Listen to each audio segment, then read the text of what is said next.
축복합니다. 오늘도 하나님의 은혜가 풍성히 넘치는 하루가 되기를 간절히 축원합니다. 다같이 사도신경으로 신앙을 고백합니다. 전능하사 천지를 만드신 하나님 아버지를 내가 믿사오며 그 외아들 우리 주 예수 그리스도를 믿사오니 이는 성령으로 잉태하사 동정녀 마리아에게 나시고 본디오 빌라도에게 고난을 받으사 십자가에 못 박혀 죽으시고 장사한 지 사흘 만에 죽은 자 가운데서 다시 살아나시며 하늘에 오르사 전능하신 하나님 우편에 앉아 계시다가 저리로서 산 자와 죽은 자를 심판하러 오시리라. 성령을 믿사오며 거룩한 공회와 성도가 서로 교통하는 것과 죄를 사해 주시는 것과 몸이 다시 사는 것과 영원히 사는 것을 믿사옵나이다. 아멘.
나의 발을 반석 위에 세우시사 나를 든든히 하셨네.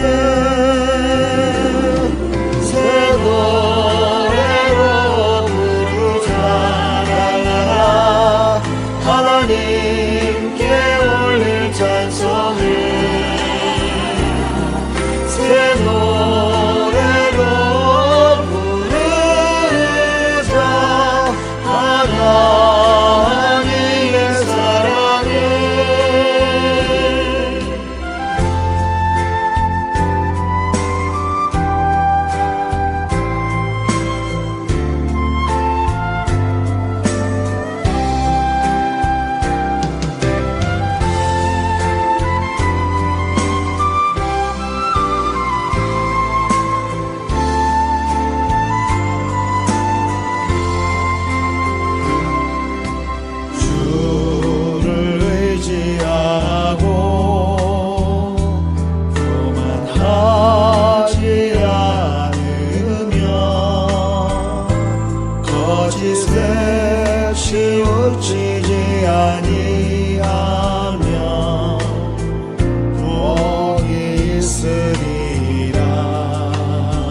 이 새벽에도 하나님의 음성을 듣는 귀한 시간이 되기를 축복합니다.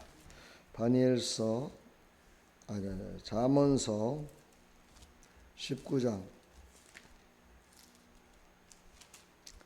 16절부터 29절까지 보겠습니다. 계명을 지키는 자는 자기의 영혼을 지키거니와 그 행실을 삼가지 아니하는 자는 죽으리라. 가난한 자를 불쌍히 여기는 것은 여호와께 꾸이는 것이니 그 선행을 갚아주리다.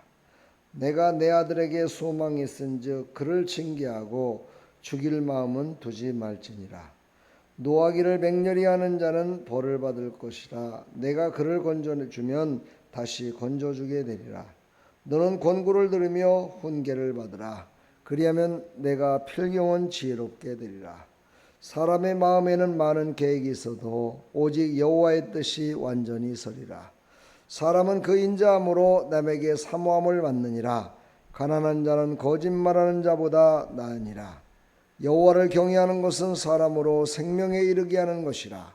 경외하는 자는 족하게 지내고 재앙을 만나지 아니하느니라. 게으른 자는 그 손을 그릇에 넣고도 입으로 올리기를 괴로워하느니라. 거만한 자를 때리라. 그리하면 어리석은 자도 경성하리라. 명철한 자를 견책하라. 그리하면 그가 지식을 얻으리라. 아비를 구박하고 어미를 쫓아내는 자는 부끄러움을 끼치며 능욕을 부르는 자식이니라. 내 아들아, 지식의 말씀에서 떠나게 하는 교훈을 듣지 말지니라. 망령된 증인은 공의를 업신여기고 악인의 입은 죄악을 삼키느니라. 심판은 거만한 자를 위하여 예비된 것이요 채찍은 어리석은 자의 등을 위하여 예비된 것이니라. 아멘. 하나님 감사합니다. 하나님의 말씀에 따라 순종하는 것이 지혜로운 자요 겸손한 자임을 우리에게 말씀하고 있습니다. 하나님의 말씀을 따라 순종하는 자가 될 수 있도록 주의 은혜로 충만케 인도하여 주시옵소서. 예수 그리스도의 이름으로 기도하옵나이다. 아멘. 계명은 바로 하나님의 율법이죠. 율법. 모세가 시내산에서 율법을 받았고 그 이후로도 여러 번 하나님의 언약을 이렇게 바꾸시는, 다시 말해서 더욱더 하나님의 사랑으로 충만케 해주시는 모습이 나오죠. 이번 주일날도 신명기 7장 말씀을 통해서 이제 하나님이 주신 계명을 더욱더 하나님께서 사랑한 백성들에게 그의 삶을 더욱더 유익을 주기 위한 그런 계명으로 바뀔 것을 말씀하셨고 그걸 또한 선포했습니다. 모세를 통해서. 오늘 이제 하나님의 계명의 말씀 율법을 우리가 참으로 지키기 힘들다. 어떻게 그걸 다 지키느냐, 이런 이야기들을 많이 합니다. 그래서 우리는 예수 그리스도를 믿는 것이죠. 예수님은 이 땅에 새 계명을 선포하셨습니다. 서로 사랑하라. 이웃을 사랑하고 형제를 사랑하고 하나님을 사랑하라. 그러면서 내 원수를 내 몸과 같이 사랑하라. 이렇게 말씀하셨습니다. 물론 그 말씀 가운데 이 모든 율법의 말씀이 다 포함되어 있지만 그걸 우리가 우리의 삶 가운데 어떠한 상황 속에서도 사랑할 수가 없는 상황이 있습니다. 그때 바로 우리에게 주신 이 구약의 계명의 말씀을 기억하고 그리고서 거기에 하나님의 사랑과 은혜를 덧입혀서 상대를 또 관계 속에서 일어나는 모든 사람을 사랑할 수 있는, 정죄하지 않고 사랑할 수 있는 그런 관계를 이루며 살아가라고 오늘 말씀하고 계십니다. 오늘 살아계신 하나님의 음성을 듣고 새로운 계명, 서로 사랑하라는 하나님의 음성을 이 새벽 시간 듣기를 간절히 축복합니다. 하나님의 말씀을 지키는 것은 영혼을 지키는 것과 똑같다, 이렇게 말씀하십니다. 그렇습니다. 오늘 이렇게 말씀하시죠. 엄청나게 정말 강력하게 말씀하십니다. 계명을 지키는 자는 자기의 영혼을 지키거니와 그 행실을 삼가지 아니하는 자는 죽으리라, 이렇게까지 말합니다. 죽는답니다. 육신이 그렇다면 계명을 지키지 않은 사람들 다 죽여야 되는가? 그것이 아니고 영적으로 죽는 겁니다. 영적으로 죽으면 그 행실이 온전할 수가 없죠. 바로 말씀이 육신이 되어 오신 예수님은 나를 믿는 자는 영생을 얻을 것이다 라고 이렇게 말씀하신 걸 보면 우리의 육신이 완전히 죽어서 땅에 들어가는 것이 아니라 그 영혼이 죽었다는 거예요. 영혼이. 그 영혼을 살리시기 위해서 예수님이 이 땅에 오셨다는 거죠. 그 영혼을 살려서 영생을 얻기 위해서 예수님이 이 땅에 오셨음을 우리에게 말씀하고 있습니다. 우리는 그것을 곡해하는 일이 없기를 간절히 축복합니다. 그래서 사실 율법을 어기며 사는 사람들도 사는데 지장이 없도록 그렇게 사는 사람들이 많습니다. 그걸 보면서 내가 바로 육신의 사람이구나 이거를 깨닫는다면 100점짜리 신앙입니다. 육신적으로 잘되고 형통하는 그들의 말씀을 지키지 않는 사람들이 잘되는 모습을 보고서 왜 나는 되지 않을까? 왜 나는 이 모양 이 꼴일까라고 얘기하는 사람은 정말 그 사람의 신앙은 믿을 수 없는 신앙입니다. 아직 영적인 정말 예수님의 말씀의 육신이 돼서 말씀이 육신이 돼서 오신 예수님을 온전히 신뢰하지 못하는 그런 상태임을 우리가 깨닫고 바로 돌이키는 믿음의 백성들이 됐으면 참 좋겠습니다. 하나님의 말씀을 믿고 지키는 자가 말씀을 듣고 순종하는 자가 구원받은 자의 특권을 가진 자다라고 오늘 말씀하고 계시는 겁니다. 그렇습니다. 하나님의 말씀을 듣고 지키는 자 바로 그가 순종하는 자요 그 순종하는 자가 바로 구원받은 자의 특권을 누릴 수 있는 자임을 우리에게 말씀하고 있습니다. 두 번째는 자기 행실이 온전하다 말씀하십니다. 계명을 지키면 자기 행실이 온전해지죠. 그렇습니다. 우리가 하나님의 말씀을 아는 말씀이 있는데 그 말씀을 우리가 순종하지 않았을 때 마음에 찔림이 올 때가 있죠. 찔림이 와서 내가 말씀대로 하지 않았어. 말씀대로 내가 사랑을 베풀어야 되는데 구제를 해야 되는데 봉사를 해야 되는데 전도를 해야 되는데 기도를 해야 되는데 그러지 못했어. 마음에 찔림이 옵니다. 그 사람 바로 하나님께 붙들림 받은 자죠. 그런 적엔 바로 그 말씀을 붙들고 회개하고 신행일치가 돼야 됩니다. 신행일치란 뭡니까? 내가 갖고 있는 신앙, 믿음이 바로 행동과 일치되는 것. 이것이 바로 우리가 변화된 하나님의 자녀의 신앙의 기본적인 모습이다라고 우리에게 말씀하고 있습니다. 예전에 하나님을 알지 못했을 때는 하나님의 말씀을 들었다 손치더라도 난 몰라 라고도 할 수 있었겠지만 이제는 하나님의 말씀을 듣고 깨닫고 그것을 아는 자들은 이제는 마음의 양심에 찔려서 정말 나쁜 일을 할 수도 없고 다시는 그 나쁜 것을 할 수가 없죠. 바로 이것이 바로 신앙의 기본이 갖춰져 있는 모습입니다. 우리는 바로 이 신앙의 기본에 정말 충실하시기를 간절히 축복합니다. 다른 거 더 앞서 나가지는 못하다 손치더라도 신행일치가 신앙의 기본이다.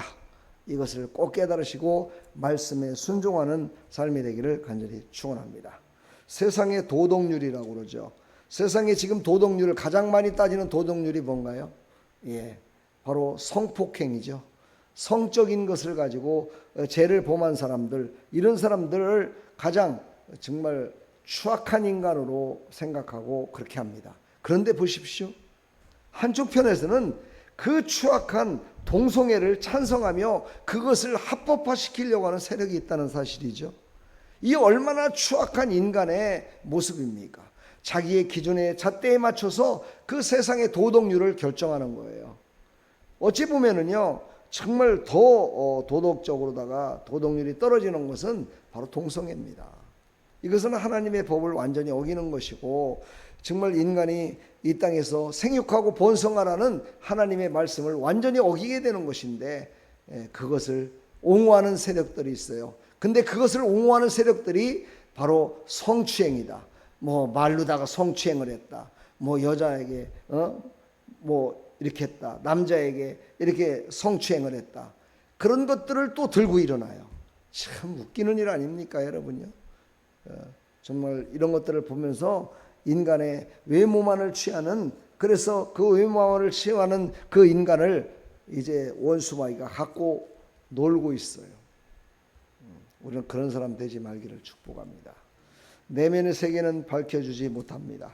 우리의 내면의 세계가 밝혀졌을 때 오직 하나님의 말씀의 빛으로 우리가 내면의 빛이 밝혀졌을 때 죄악된 것이 떠나고 악한 것이 떠나고 선한 것으로 가득히 채워질 줄 믿습니다. 어떤 사람이 그런 얘기를 하더라고요. 어둠의 세력, 고난과 아픔, 그것을 이기는 것은 빛인데 그 빛이라는 것은 작든 크든 똑같다.